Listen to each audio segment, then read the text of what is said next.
In the last couple of weeks, we've discussed multiple Game of Thrones spin-offs that are currently in production. These may never see the light of day, however. Today's topic of conversation, A Knight of the Seven Kingdoms, will most definitely hit the big screen. With HBO greenlighting it last April, we finally have our second successor show to Game of Thrones. Welcome to The Boar and the Lion. If you like this video, please consider dropping a like and subscribing to the channel. It helps me out a lot with creating future videos. And to everyone who is already subscribed, thank you very much for your support. The first mentions of a possible Dunk and Egg spin-off can be found as far back as 2013. In that year, when the third season of Game of Thrones was in the air, George R.R. Martin mentions talking about the idea with HBO on his Not a Blog blog post. Vince Gerardis, George's personal manager and a producer for Game of Thrones and House the Dragon, confirms in several interviews around that time that the plan for a Dunk and Egg show has been pitched to HBO and that the ball is currently in the network's court. The next thing we hear about it is almost 8 years later.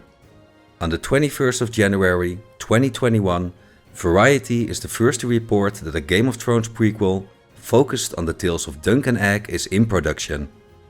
Later that same year, on November the 30th, Variety once again is the first to report that the project has contracted a writer.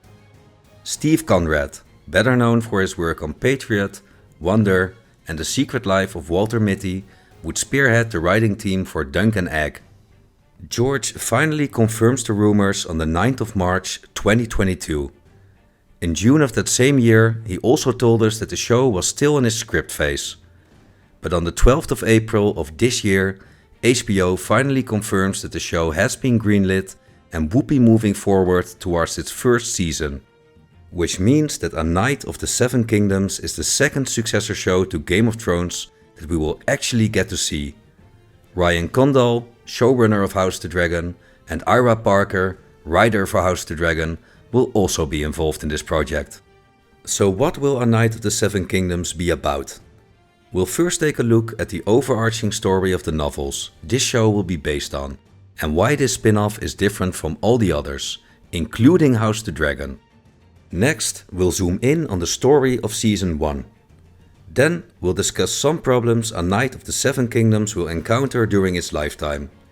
Finally, we'll look at two characters we are already familiar with who could make an appearance in this spin-off, and we'll speculate at the release date of Season 1. But first, the story. A Knight of the Seven Kingdoms will revolve around the adventures of Dunk and Egg. Dunk is the nickname of Sir Duncan the Tall, a hedge knight wandering the Seven Kingdoms. Egg is an alias for his squire, young Prince Aegon Targaryen, who would eventually sit the Iron Throne as King Aegon, the fifth of his name. Aegon is a distant descendant of King Viserys and the great-grandfather of Daenerys Targaryen. What sets A Knight of the Seven Kingdoms apart from all the other spin-offs is its source material. House the Dragon is based on parts of Fire and Blood, which basically is a history book written by a maester.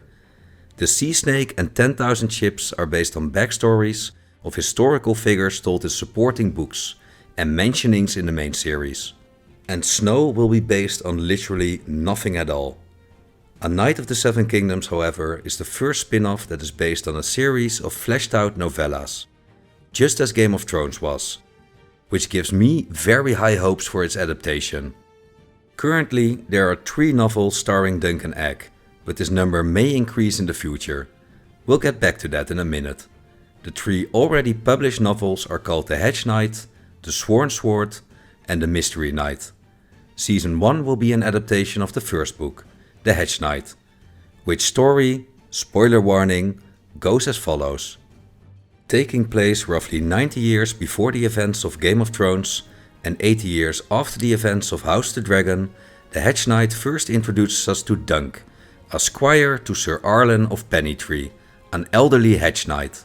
Hedge knights are wandering knights who don't have a lord they answer to. Because they have no lands, they often sleep outside, hence the name Hedge Knight. They often travel in search of employment or tourneys to earn money and make a name for themselves. After Sir Arlen dies during the night because of old age, Dunk buries him and inherits his armor, horses and equipment. He then decides to travel to the town of Ashford in the Reach and participate in the tourney of Ashford Meadow.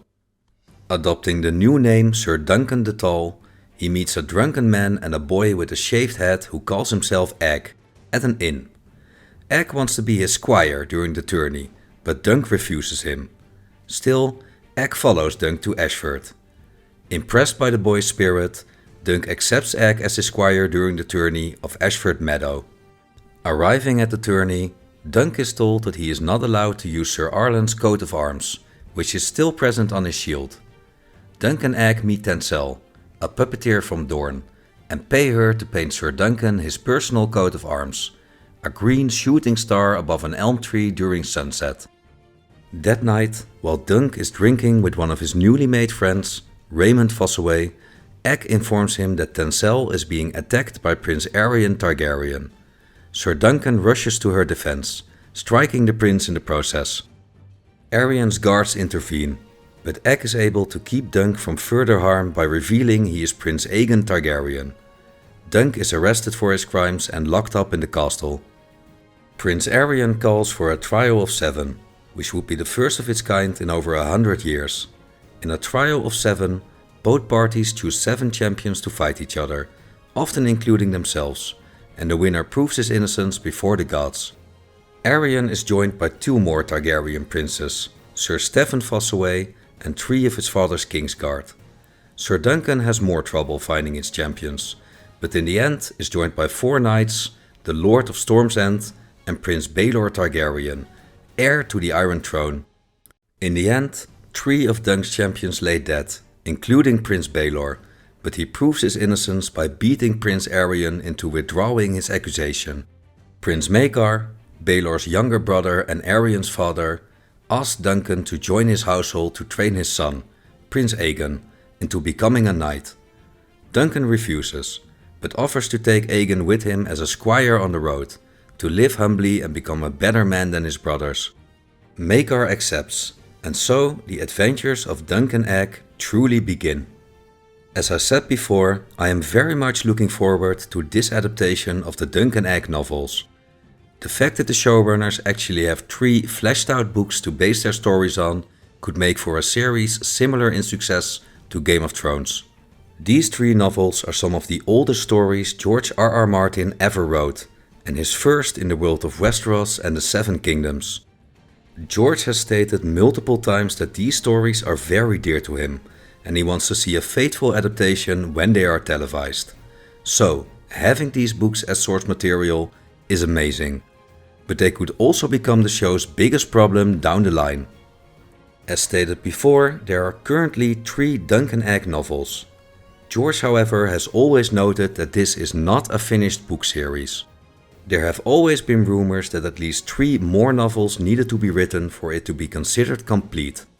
And these days, even rumors going as far up as 12 books for a complete series go around. We know from George himself that he is currently working on 3 separate Dunk and Egg stories. One in Winterfell, involving a group of Stark women called the She-Wolves. One in the Riverlands called the Village Hero, and one story which will play out in Dorne. And this Dornish story is the first roadblock a Knight of the Seven Kingdoms will face. This is because the currently nameless Dornish story takes place between the Hedge Knight and the Sworn Sword, which means that the source material for an eventual Season 2 does not exist at this moment. There are 2 ways in which the showrunners can handle this situation. Season 2 can be made based on what George tells the showrunners with no actual book present. Definitely not my preferred option. We've all seen the last seasons of Game of Thrones and how that turned out.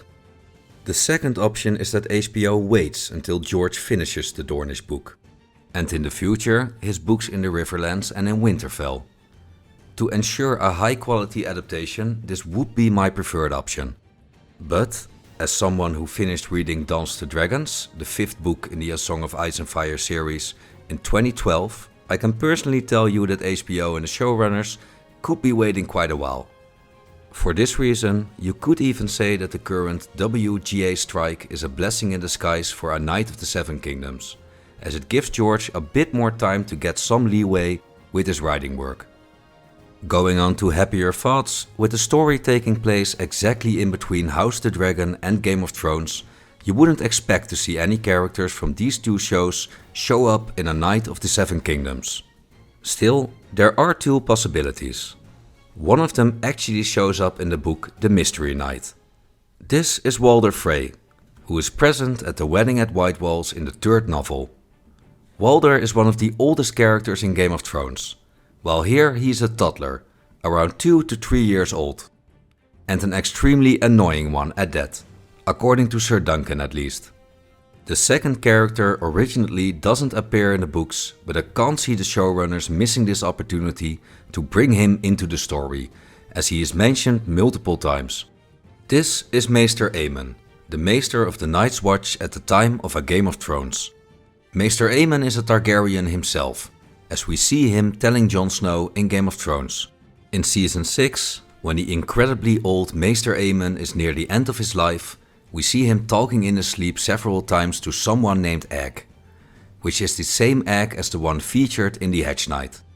And that's because Maester Aemon is young Prince Aegon's older brother. At the time of the Duncan Egg novels, Aemon would still be a young maester earning his chain at the Citadel. It's technically not a faithful adaptation, but it would be great to see this beloved character portrayed in the prime of his life. Which brings us to the last question. When can we expect Season 1? The show is still in its writing phase, and with the current WGA strike, I can't see the show air before spring 2025. A long wait, yes, but as mentioned before, maybe that's a good thing. It will finally give George some time to write and partly finish all the stories he is currently working on. But when it eventually airs, we could get a show that is on par with the first 5 seasons of Game of Thrones. Are you just as excited as I am for A Knight of the Seven Kingdoms? Which book's adaptation are you most looking forward to? Please let me know in the comments. If you like this video, please subscribe and leave a like. Thank you all very much for watching. I hope to see you next time as well.